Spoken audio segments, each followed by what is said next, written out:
So here we go. I'm going to be reading this a little bit off to the right of the screen, so that's why I'm not really looking directly at the camera.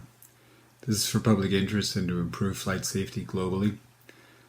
Also a question to ET's, which is Ethiopian Airlines CEO, why he's standing on a crime scene in that picture that I had shown originally. It's very disrespectful in my opinion, and just to get some PR approval at the deceased's expense. Just can't find any real reason for it. Again, my deepest respects and condolences to all those who suffered from this ET302 accident. Now let me enlighten you on what I know as of October 14th, 2019. Pre-crash events, ET302, March 10th is when the accident happened. About 4 months before the 302 accident on March 10th of this year, so that would be November 2018, the Ethiopian Airlines, which I'm going to call in brackets ET, Investigation Bureau team came to the office of the Director of the Aircraft Engineering and Planning and asked him to share his knowledge on the downloading and interpretation of such investigative work on flight data recorders and cockpit voice recorder printouts, transcripts, and related. He subsequently sent the ET Investigation Bureau team to the ET, Ethiopian Airlines Avionics team, to do a half-day workshop, which was essentially a waste of time and simply gave them something to do while on the time clock.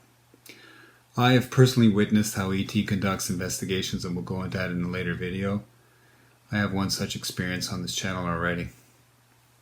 It is clear that the ET Investigation Bureau was clearly underskilled in performing any sort of an investigation properly, and that was 4 months before the 302 accident, where all on board perished. Post-crash events of ET302 on the 10th of March 2019. The afternoon of March 10th, the Director of Aircraft Engineering and Planning was directed and went and locked up all documents relating to the maintenance of the aircraft Echo Tango Alpha Victor Juliet as per the ET published procedures and those of the ICAO Annex 13. That means the next person or persons to have contact with these documents that were archived should have been the investigator in charge from the Ethiopian Civil Aviation Authority. Not the case.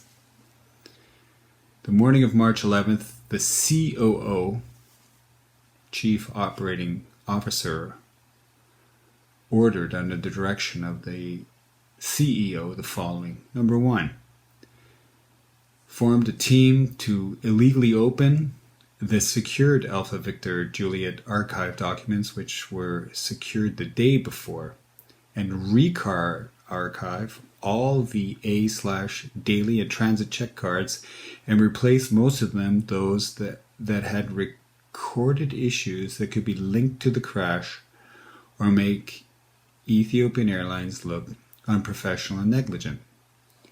That task was begun on March 11th. Next was to go into the existing 2 maintenance logbook hard copies and edit them accordingly, also under the verbal direction of the managing director. The aircraft had 3 logbooks since it entered service with ET, meaning that when collected from Seattle. The last maintenance logbook perished in the crash, leaving the first and the second ones on file with Ethiopian Airlines. The second maintenance logbook had so many issues written in it by the pilots that it was decided by the CEO and the COO to hide it, i.e. destroy it. Here are the 2 pages that I filled out and have asked the NTSB to verify whether these sequence numbers for those flights and the dates are in their possession. And obviously my signature and so forth. So far, no reply from them.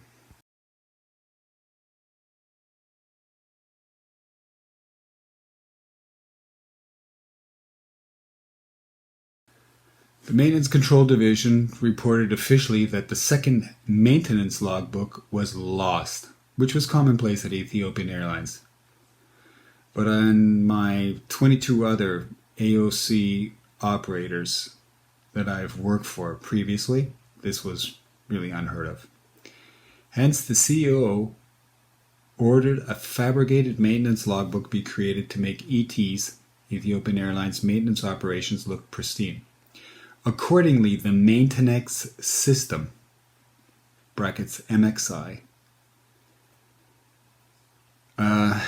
there was some post-crash editing, which has become public knowledge recently. You can Google all that. I also personally wrote the designers of this software. More on this on another video, and here are the screenshots that show what I wrote them.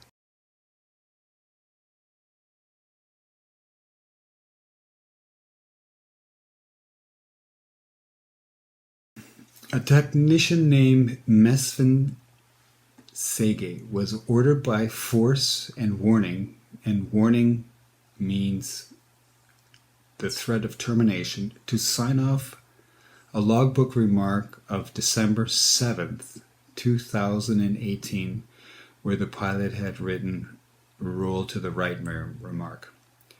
Without doing anything on the remark, he signed it off on December 11th, so that the assigned captain would accept the flight on the 7th. So that's 4 days later, by a false and fabricated task. On the maintenance system, they used the password of another technician called Tamaru Ayeli to finally close the remark on February 5th. But this was not done on February 5th, it was done on March 11th.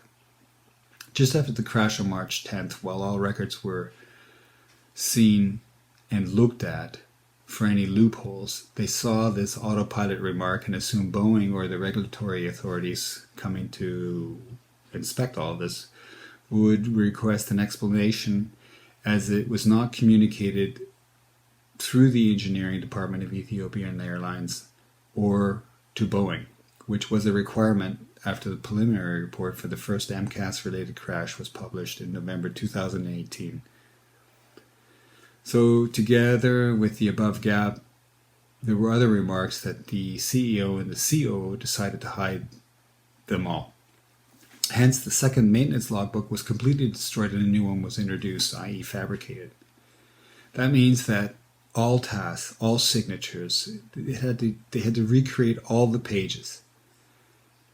And then, of course, they deleted all the negative remarks that could harm Ethiopian Airlines and their national image, which I find completely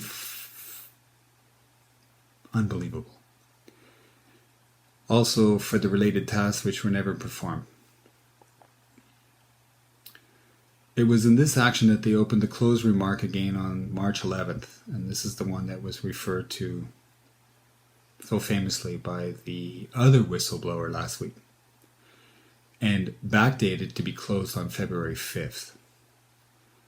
So they made some changes, and the idea was not to open the door of suspicion and to attract external investigators' attention. Too late, because they are busted. Most likely, Ethiopian Airlines deleted the hard copy of the MLB, the second one. Again, the maintenance entry on the 11th was done by a technician named Yeshirig Beleti, excuse my pronunciation, and I've confirmed that she is an A350 technician and not B737 qualified, and was through force of being terminated, made to break the laws revolving around such illegal activity. And then she certified and closed the remark in the maintenance system on the 11th of March. The FAA at this time is performing an emergency audit of Ethiopian Airlines. Today an email was sent to Kenneth J. Hayes of the FAA asking him with the utmost urgency to interview all those technicians and execute an in-depth investigation to reveal the truth. I've also have the concern whether ET followed the repair station training manual correctly. Example, it says an overall program review meeting and annual training plan review meeting shall be done before May 15th. I know as it has not been done, but Ethiopian Airlines may fabricate minutes of a meeting that never occurred. I also suggested they can check by random interview of the participants of the meeting, both in the MRO and the Aviation Academy. So here's the email to the FAA.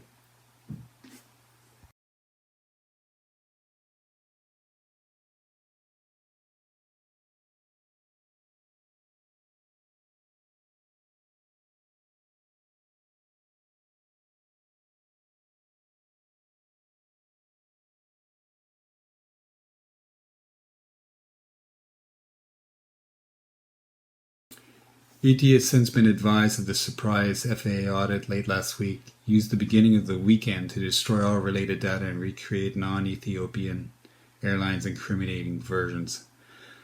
Nevertheless, the screenshot of the remark and all related activities of the March 11th and then on the 13th I have in my possession. So the CEO now plans to visit the US Embassy in Addis tomorrow, the 15th, which is a Tuesday. He will try to leverage these breaches of all local and international laws by threatening to move his Boeing business to Airbus. So stand by for more as it develops. Have a great day, and thanks for tuning in. This is Captain Guy saying, this is not good. This is not the way aviation should be done.